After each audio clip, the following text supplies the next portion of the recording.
McCarthy got injured late. Colin, it's worse than expected. He's out 2 to 4 weeks. Kind of got rolled up on. There's some debate whether or not it was a hip drop tackle. Carson Wentz is going to be taking over.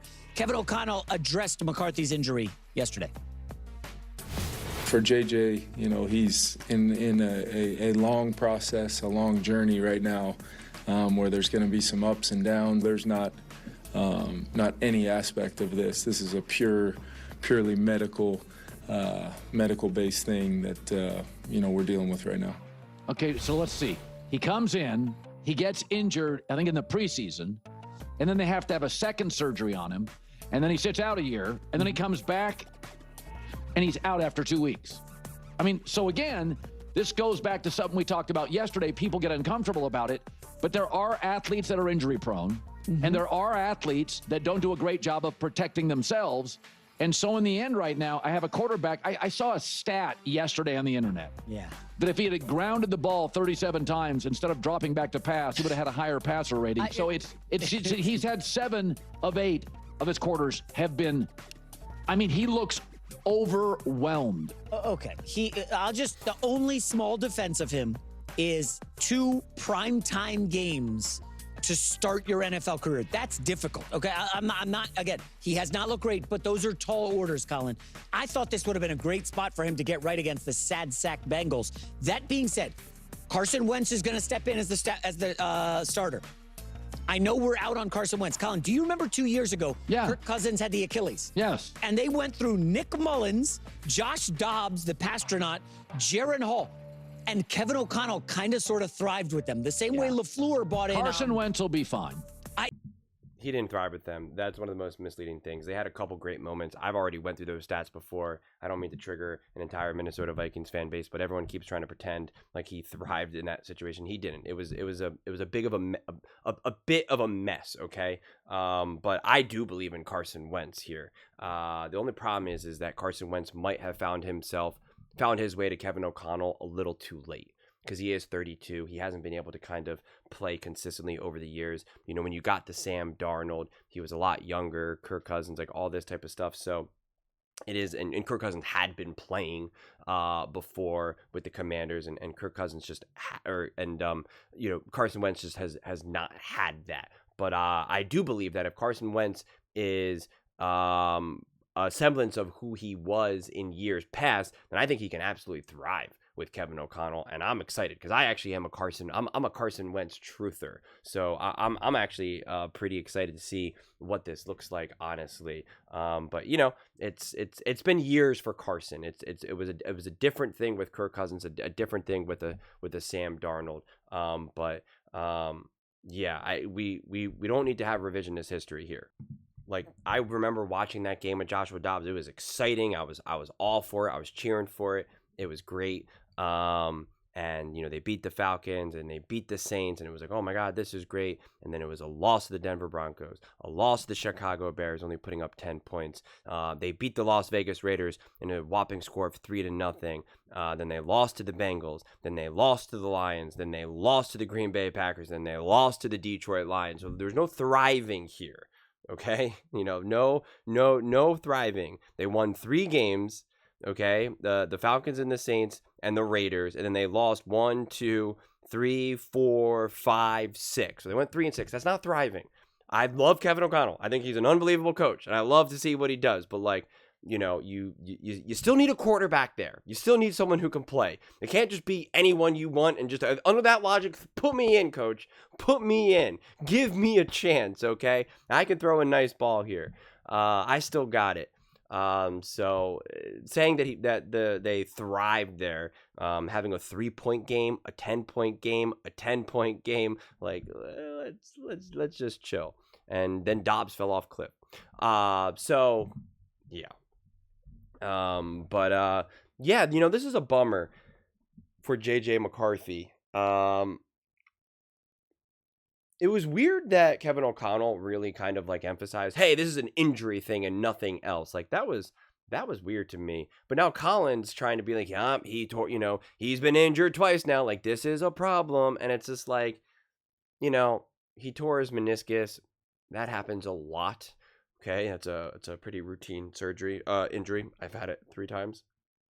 And and now he's kind of had an ankle issue, which may have been a hip drop, may not, whatever. But like, I've now made this video a handful of times because we've been talking about various quarterbacks getting injured, because that's what's happening right now. Jaden Daniels is injured. Brock Purdy is injured.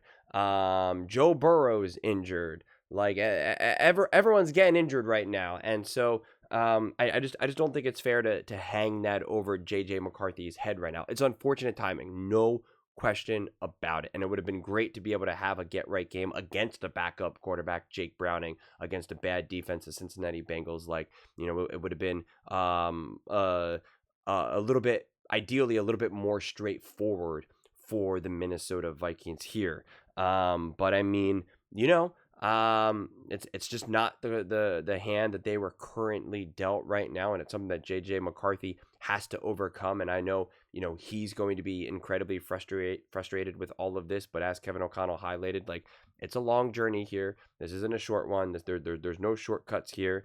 And yeah, one of the benefits of getting injured, if you are injured, is you get very well acquainted with your body. You're working with physical therapists and surgeons, and they point out muscle imbalances and other things that you need to do. And so if there is things that he needs to do to be able to put his body in a better position to be more resilient, you pretty much figure that out.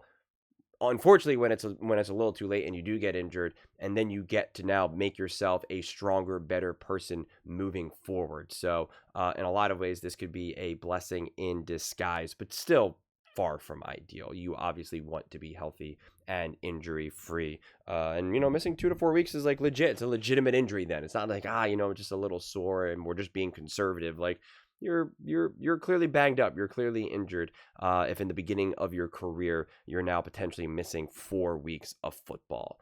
But yeah, the big question mark is Carson Wentz. If he does have to play 4 games, I think he's more than capable of winning those games.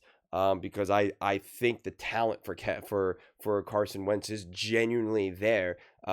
He's not the best locker room guy, which is why he's been kind of pushed out and scapegoated, honestly, in a few different situations, because people don't love him. But the reality is that the Minnesota Vikings don't need that, because they already have their team. They already have their squad. They already have their family. They already have their leaders. They already have their head coach. Like, they don't need that from Carson Wentz. He's not going to a team where it's like a coach that doesn't like really command the locker room, and it's kind of a little bit of a weird vibe down there, like it was in Washington and whatnot, or in Indianapolis. Like, the Minnesota Vikings don't have that right now. They're also looking at him to just fill in this backup role, but I do think it's something that he genuinely can thrive in, as long as he still has it, as long as he himself hasn't fallen off his own cliff, which is really hard to gauge because he hasn't played enough. But I will tell you, Andy Reid wanted him. Sean McVay wanted him. Kevin O'Connell wanted him. All the best coaches in the NFL said, I will happily take Carson Wentz as my backup quarterback. That should tell you something. That genuinely means something. It genuinely means something. If Andy Reid's like, yep, we're going for a 3-peat, and I need a backup quarterback, I want it to be Carson Wentz. Okay, that means something. Sean McVay is like, I will take you. And the way it works is those quarterbacks still kind of float around. So it's not like Andy Reid's like, I want you to be my backup quarterback for the next 5 years here. And unfortunately, when he did get the opportunity to get some playing time over these last couple of years, it was both times the end of the season when when they're resting their starters. The Rams were resting their starters, and with the Chiefs, they were resting their starters, and then he was going up against a great defense where they were not resting their starters, so he was never put in a position to like ever really succeed. Here, he's actually being put in a position to succeed. It's in the middle of the season. The Vikings want to win. They need to win. They want to get after it. Justin Jefferson wants the ball. Kevin O'Connell wants to win. Brian Flores wants to get after it defensively. So there's some interest here, man. There's some juice here. Like, I'm pumped for this game. I wish this was a primetime game. Vikings versus Bengals. Carson Wentz, let's get after it. But I'm telling you, as long as he has not fallen off a cliff, which I'll say one more time, that there's really no way to know right now, because we just haven't seen him play. But as long as he's still got it, as long as he's been taking care of himself, as long as he's been taking on the lessons from Andy Reid, from Patrick Mahomes, from Sean McVay, from Matthew Stafford, and now obviously, of course, Kevin O'Connell. They can rip off some wins. They can absolutely positively rip off some wins. So it worked when Sam Darnold stepped up and J.J. McCarthy got injured. They ripped off a lot of wins. Now J.J. McCarthy is getting injured. Will Carson Wentz rip off some wins with this team? I'm genuinely excited to find out. But those are just my thoughts. I'd absolutely love to hear yours. What do you guys all think about the Minnesota Vikings, J.J. McCarthy being an injury-prone mess of a quarterback who's just awful and will never be good in the NFL, and Carson Wentz taking over? Let me know in the comments below. I read every single comment, so that you agree with me or disagree with me. Either way, let's get in some discussions, let's get in some fights, but ultimately, let's just have some fun. And please do consider subscribing. We are building an amazing community here, and I absolutely love to see you part of it. I want to build something that we all genuinely feel connected to. Something that we're really excited to be part of. I think we're well on our way to doing it. And please don't forget to give this video a thumbs up, as it really does help with the visibility and the algorithm. Thank you so much. See you next time.